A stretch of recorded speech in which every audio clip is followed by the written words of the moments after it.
അപ്പം നമ്മൾ ഇന്നത്തെ വീഡിയോ എന്ന് പറഞ്ഞാൽ ഒരു അടിപൊളി ഉന്നക്കായി മൈറ്റാണ്. കഴിക്കാൻ നല്ല ടേസ്റ്റാണ്. അപ്പം നോക്കാം നമുക്ക് എങ്ങനെ ഉണ്ടാക്കുന്നതെന്ന്. അപ്പോൾ നമ്മളിതിടെ കായ് പുഴുങ്ങി എടുത്തിട്ടുണ്ട്. നമുക്കിതൊന്ന് നല്ലോണം ഉടച്ചെടുക്കാം. അപ്പം നമ്മൾ കായിലൂടെ നല്ലോണം ഉടച്ചെടുത്തിട്ടുണ്ട്. ചട്ടി ചൂടാക്കി എടുത്തിട്ടുണ്ട്. അതിലേക്ക് നമുക്ക് കുറച്ച് ഗീ ഇട്ട് കൊടുക്കാം.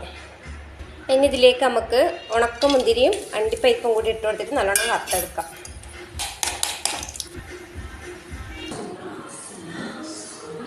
ഇനി ഇതിലേക്ക് നമുക്ക് മുട്ട ഇട്ട് കൊടുക്കാം. ആവശ്യമുള്ള പഞ്ചസാരയും കൂടി ചേർത്ത് കൊടുക്കാം. ഇനി ഇതിലേക്ക് നമുക്ക് ഏലക്കായൻ്റെ പൊടി ഇട്ട് കൊടുക്കാം. ഇനി ഇതിലേക്ക് വറുത്ത് വെച്ച അണ്ടിപ്പരിപ്പും മുന്തിരിയും കൂടി ഇട്ടിട്ട് നല്ലോണം മിക്സ് ചെയ്തെടുക്കാം. അപ്പോൾ മുട്ടയുടെ ഫില്ലിംഗ് ഇവിടെ റെഡി ആയിട്ടുണ്ട്. കുറച്ച് കായ എടുത്തിട്ട് ഇതുപോലെ പരത്താം. കുറച്ച് മുട്ടേൻ്റെ ഫില്ലിംഗ് ഇതിലേക്ക് ഇട്ട് കൊടുക്കാം. ഇതുപോലെ ആക്കിയെടുക്കാം.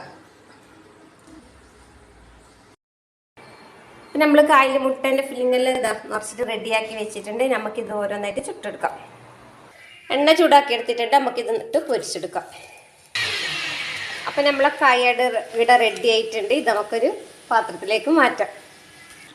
അപ്പം നമ്മളെ കായയുടെ ഇവിടെ റെഡി ആയിട്ടുണ്ട്.